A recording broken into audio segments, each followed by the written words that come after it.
जी, मेरा नाम इमैनुअल है, मैं झारखंड से बोल रहा हूँ। इमैनुअल झारखंड से। जी भाई साहब बोलिए, आपका कोई सवाल है? भैया मुझे एक क्वेश्चन पूछना है कि हम मूवीज या कुछ थिएटर्स जा सकते हैं कि नहीं। ओके, इनका सवाल है कि हम मूवीज़ देख सकते हैं क्या, थिएटर जा सकते हैं कि नहीं। तो इस सवाल का जवाब जो है मैंने पहले ही इनडायरेक्टली दे दिया था, लेकिन फिर भी वापस से मैं रिपीट करता हूँ।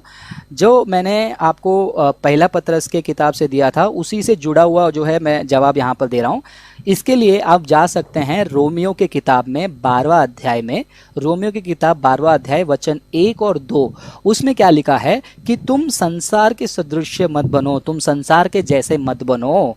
तुम क्या करो, अपने आप को जीवता अच्छा। बलिदान परमेश्वर के चरणों में सौंप दो। तो जब हम मूवी थिएटर के बारे में बात करते हैं, मैं अपना एक छोटा सा गवाही आपको बताना चाहूँगा मूवी थिएटर को लेकर, फिर आगे मैं आंसर करूँगा। अगर आप पूछेंगे कि फ्रांसिस भाई अगर आप मूवी थिएटर जाते हैं क्या, मुझे जितना याद है मैं लास्ट टाइम जब मैं मूवी थिएटर गया था वो था 2001, जब मैं आई थिंक 10-11 साल का था। तो उस टाइम पे मेरे कज़िन बड़े भाई ने मुझे जो है मूवी दिखाने के लिए लेकर गए। लेकिन 2001 में जो मैं मूवी गया था, फिर उसके बाद मूवी जाने को मौका नहीं मिला। लेकिन उसके बाद जो है 2007-8 से मेरा उद्धार का सिलसिला जारी हो गया। तो उसके बाद से मैंने एक निर्णय लिया कि नहीं, मैं मूवी थिएटर में नहीं जाऊँगा। क्यों मैंने ऐसा निर्णय लिया मैं बताता हूँ। क्योंकि जब मैं मूवी थिएटर की बात करता हूँ या सिनेमा की बात करता हूँ, वो 3 घंटा एक काल्पनिक कथा को मैं देख रहा हूँ। उस काल्पनिक कथा से मेरी आत्मिक उन्नति क्या हो रही है, मुझे पहला ये देखना है। क्योंकि बाइबल का वचन क्या कहता है, तुम अच्छा। जो भी कुछ करो उस सभी में क्या करना चाहिए, परमेश्वर का धन्यवाद करो, या फिर जो भी काम कर रहे हैं उसमें परमेश्वर का राज्य बढ़ने वाला काम करना चाहिए। तो 3 घंटा जब एक जगह पे बैठकर मैं मूवी देख रहा हूँ तो उसमें मेरा आत्मिक उन्नति कुछ नहीं हो पा रहा है। दूसरा, वो 3 घंटा, 2.5 घंटा, 1 घंटा मैं अगर पवित्र शास्त्र को जांचने रिसर्च करने में लगाऊंगा तो मेरा आत्मिक उन्नति भी होगा, मेरा कलीसिया का उन्नति भी होगा और परमेश्वर के राज्य के लिए मैं उपयोगी भी बनूंगा। इसके अलावा एक और पॉइंट है, वो ये है कि जब हम ये मूवीज़ के बारे में बात करते हैं, मूवीज़ जो है जवानों के दिमाग में, बच्चों के दिमाग में, बड़ों के दिमाग में, सबके दिमाग में जो है बहुत बड़ा प्रभाव डालता है। मैं जहाँ पर रहता हूँ वहाँ पर एक घटना हो गया था।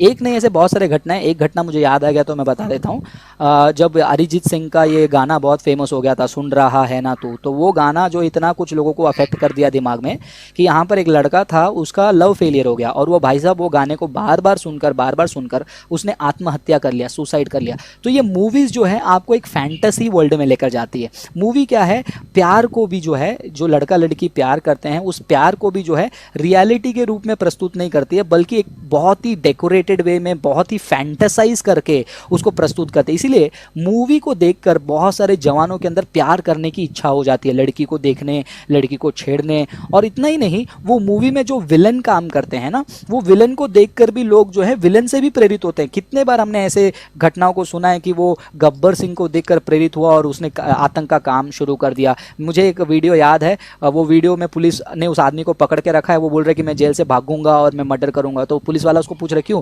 किसके किसके जैसा बनना चाहता हूँ, बोलते कि मैं संजय दत्त जैसा बनना चाहता हूँ। संजय दत्त रियल में ऐसा नहीं है, लेकिन रियल लाइफ को देखकर एक आदमी खूनी मर्डरर बन गया और कह रहा है कि मैं संजय दत्त जैसा मूवी में करता है वैसे मैं और करूंगा।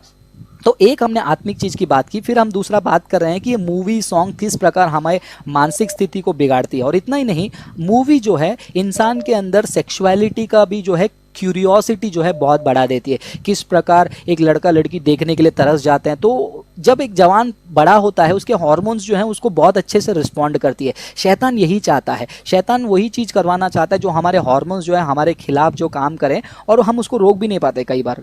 जैसे आप देख रहे हो जवान लड़के लड़कियां जैसे मूवी में दिखाया जाता है नाइट आउट करने चले जाते हैं, फिर बाद में मूवी में जैसे किस करते हैं एक दूसरे को पकड़कर, वैसे सड़कों पर देखने मिलता है, पार्कों में देखने मिलता है, ऑफिसेस में देखने मिलता है। मूवी में लड़की एकदम बोल्ड दिखती है, सिगरेट विगरेट फूकती है, और वो लड़की को देखकर यही महिलाओं का एम्पावरमेंट समझकर कुछ लड़की जो है वो सिगरेट विगरेट पहनती है। मूवी में दिखाया जाता है कि महिलाओं का रिस्पेक्ट करो, लेकिन छोटे छोटे कपड़ों में वही महिलाएं नाचती हैं। तो सोसाइटी में और इंसान के नैतिकता पे जो है बहुत ज़्यादा प्रभाव पड़ता है। तो इसीलिए मैं वापस से उस पॉइंट में आना चाहता हूं जो मैंने पिछले कॉलर को कहा, क्रिश्चियनिटी में मेरे पास दो चीज़ है, एक है आज़ादी और दूसरा है जिम्मेदारी, फ्रीडम एंड रिस्पॉन्सिबिलिटी। कभी भी मेरा आज़ादी, आज बहुत सारे क्रिश्चियन अपने आज़ादी को इस्तेमाल करके मूवी देखने जा रहे हैं लेकिन वो अपने रिस्पॉन्सिबिलिटी को भूल रहे हैं। तो हमारे विश्वास में हमारी आज़ादी से बढ़कर हमारे लिए हमारी जिम्मेदारी होनी चाहिए।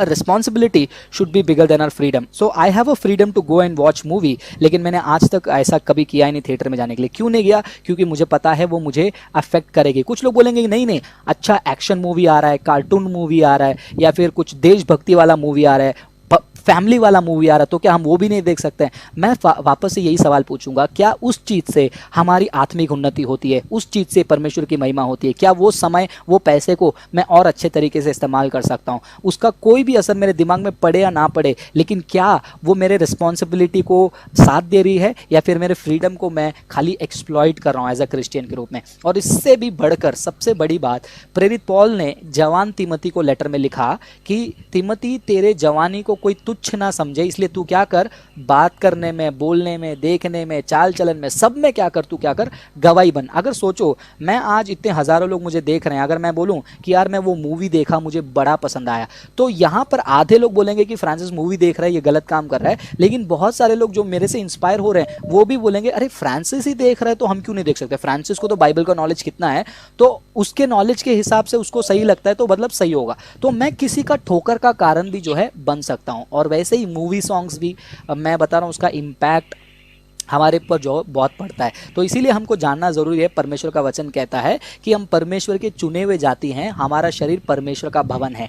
क्या मैं चर्च के अंदर मूवी प्ले कर सकता हूँ? आप बोलेंगे नहीं. अगर हम चर्च के अंदर मूवी नहीं प्ले कर सकते हैं, चर्च के अंदर बॉलीवुड गाना प्ले नहीं कर सकते, क्योंकि वो पवित्र स्थान है. ये ना भूलें, बाइबल हमको कहती है कि हमारा शरीर, हमारा देह पवित्र आत्मा का मंदिर है. हमारा शरीर जो है वो चर्च है, सॉरी, हमारा शरीर जो है वो परमेश्वर का भवन है, जहाँ पर परमेश्वर वास करता है. तो इस शरीर को जो है मुझे ऐसे सारे जगहों में लेकर नहीं जाना चाहिए जहाँ पर पाप हो, जहाँ पर अधर्म हो, और जो है परमेश्वर को भाता नहीं है. और इतना ही नहीं, रोमियो की किताब 12 अध्याय वचन 1-2 को फिर से याद दिलाऊंगा. वहाँ पर क्या लिखा है? जीवता बलिदान, परमेश्वर को भाने वाला बलिदान बनकर हमें जीवन जीना है, दुनिया के सदृश नहीं बनना. मैं आपके सामने गवाही हूँ, बिना थिएटर गए, बिना मूवी देखे भी आप मस्त अपना जीवन जी सकते हो. जैसे मैंने आज खुलासा तो कर दिया काफ़ी सारे लोगों के सामने कि मैं एमएनसी में काम करता हूं, क्योंकि कुछ लोग मुझे दोष लगाते हैं ना कि तुम यूट्यूब से पैसा कमाते हो, फेसबुक से पैसा कमाते हो. तो मैं नौकरी के लिए जब पूरे इंडिया में और इंडिया से बाहर भी जाता हूं, मुझे बहुत मौका मिलता है. जब मैं सिंगापुर गया था तो मेरे साथ वाले ने गलत काम करने के लिए मुझे बुलाया, और वो खुद गया भी, लेकिन मेरे पास आज़ादी थी. ना मेरे घर वालों को पता चलता, मेरे ऑफिस वालों को तो कोई फ़र्क ही नहीं पड़ेगा, क्योंकि तो एंजॉय कर रहे हैं सिंगापुर में. रात के समय में जाओ, विदेश में कौन पूछने वाला? शराब पीने का मौका है, गलत काम करने का मौका है, मूवी देखने का मौका है. लेकिन उन सब के सामने मैंने एक ही कहा, ये मेरे मित्र को, यीशु को नहीं पसंद है, क्योंकि मैं क्रिश्चियन हूं और मैं ये नहीं करूँगा. इतना ही नहीं, सिंगापुर के अलावा कई और दूसरे कंट्री में भी, जर्मनी की भी बात कर लूँ, वहाँ पर मौका. और पूरे इंडिया में मैं लॉकडाउन के पहले तक जो है, मैं पूरे इंडिया में हर हफ्ते एक शहर में ट्रैवल करता हूँ. अकेले होटल में रहता हूँ, 5 स्टार होटल में, 4 स्टार होटल में स्टे करता हूँ. बहुत सारे लोग कहते हैं अरे शाम को चलो नाइट मार्केट चलते हैं, नाइट लाइफ करते हैं, क्लब जाते हैं, पब जाते हैं, मूवी जाते हैं. आप जिस 5 स्टार होटल में रह रहे हो, उसी के बगल में जो है मॉल है, उसके ऊपर जो है थिएटर है, चलो नाइट शो कर लेते हैं.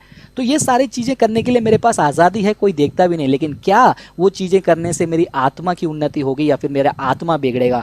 मैंने अपने रिस्पॉन्सिबिलिटी को समझा है. परमेश्वर ने, चाहे ये सारी दुनिया मेरे सामने आ भी गई आशीष के रूप में, वो आशीषों के ऊपर राज करके, ये सारी चीज़ों के ऊपर राज करके, फ्रीडम को कम करके रिस्पॉन्सिबिलिटी पे ज़्यादा फोकस देना चाहता हूँ. इसी कारण मैं जहाँ पर भी जाता हूँ हिम्मत के साथ बोल सकता हूँ कि हे जवानों, तुम अपने जवानी को क्या करो, संभालो, क्योंकि वो गवाही का जीवन परमेश्वर ने मुझे जीने के लिए मदद किया है. मैं जी पा रहा हूँ. इसलिए मैं कहता हूँ कि जब एक व्यक्ति पूरे भारत में और भारत से बाहर जाकर सारे चीज़ों को अपने आंखों से देखकर भी उससे दूर रह सकता है, तो हम अपने शहर में, अपने कॉलेज में, अपने नौकरी में वाकई में रह सकते हैं. ये मेरा सेल्फ कंट्रोल नहीं है, ये पवित्र आत्मा का सामर्थ है. और ये पवित्र आत्मा का सामर्थ हमको पवित्र आत्मा को जानने से, बाइबल पढ़ने से मिलती है. और धीरे धीरे पवित्र आत्मा हमारी अगुवाई भी करेंगे, और हम खुद के लिए एक उन्नत पात्र, परमेश्वर के लिए एक उन्नत पात्र और लोगों के लिए गवाही बनेंगे, और बहुतों को हम इंस्पायर कर सकते हैं. तो मैं यही कहूँगा कि आपको निर्णय करना है, फ्रीडम या फिर रिस्पॉन्सिबिलिटी. मेरे लिए फ्रीडम से बड़ा रिस्पॉन्सिबिलिटी है. तो मैं पर्सनली जो है इसीलिए मूवी नहीं देखता हूँ. तो ये क्लिप में मैंने लंबा टाइम लिया है क्योंकि लास्ट कॉल था, तो इसीलिए मैं यही चीज़ को एक्सप्लेन कर रहा हूँ कि सबसे पहला मेरा स्पिरिचुअल इम्पैक्ट के बारे में बात किया, मेरे मेंटल और साइकोलॉजिकल इम्पैक्ट के बारे में मैंने बात किया, और तीसरा मैंने फ्रीडम और रिस्पॉन्सिबिलिटी के बारे में बात की. 3 चीज़ों को जो जवान समझ जाता है वो अपनी ज़िंदगी में यीशु की महिमा मस्त कर सकता है. तो ये मेरा शॉर्ट आंसर नहीं है, बड़ा आंसर है। मूवी देख सकते हैं नहीं देख सकते हैं इसका ही नहीं, बल्कि जवानों के जीवन में मूवी, पब, क्लब, फ्रेंड्स के साथ जाना, ये सारे सवालों का जवाब इस सेशन में, इस भाग में मैंने प्रस्तुत कर दिया है सबके लिए। ठीक है, थैंक यू भैया। Thank you so much. प्रभु आप सभी को आशीष करे।